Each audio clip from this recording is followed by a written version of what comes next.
Православные продолжают отмечать праздник праздников – Светлое Христово Воскресенье. Чебоксарско-Чувашская епархия и региональное министерство культуры организовали большой пасхальный концерт. По традиции он состоялся в Чувашской филармонии. Светлая атмосфера праздника царила уже в фойе. Гостей встречал ансамбль «Пелеш». Заводные наигрыши на народных музыкальных инструментах создавали особое настроение. Здесь же можно было полюбоваться живописными, декоративно-прикладными работами участников республиканского конкурса детского творчества «Пасха красная». Большой концерт исполнением пасхального тропаря открыл хор Покровско-Тетянинского собора.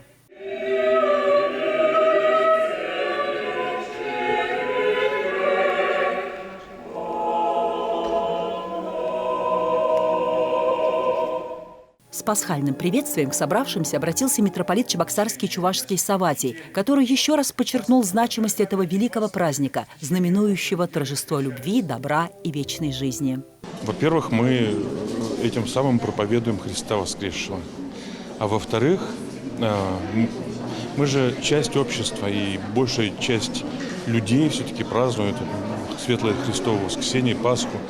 И в этой связи, конечно же, я и благодарен и нашему правительству в лице главы республики и Министерства культуры.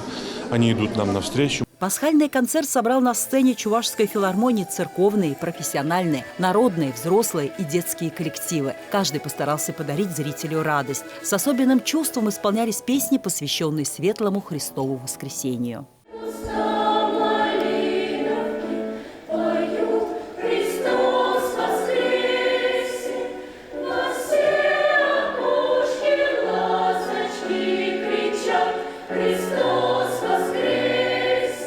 Приглашение на этот замечательный праздник – это для нас большое счастье, огромное.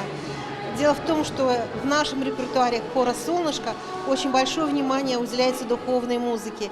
И мы счастливы, что можем исполнить ее на большой сцене. Веселые девчата, участницы хореографического ансамбля «Волжаночка» из Новочебоксарска, привезли на концерт яркий русский народный танец. Красные сарафаны в цвет Пасхи добавили номеру праздничный колорит. А ученики Чебоксарской гимназии номер 2 подготовили пасхальные стихи, которые разучивали всем классам. Светлый праздник к нам пришел. Великая Пасха, Великая Пасха, она заглянет в каждый дом, в каждое окошко она постучится, и непременно чудо случится. Артисты подарили зрителям ту самую веру в чудо и надежду на лучшее и зарядили хорошим настроением в эти светлые дни. Лидия Галактионова, Дмитрий Макаров, Вести Чувашия.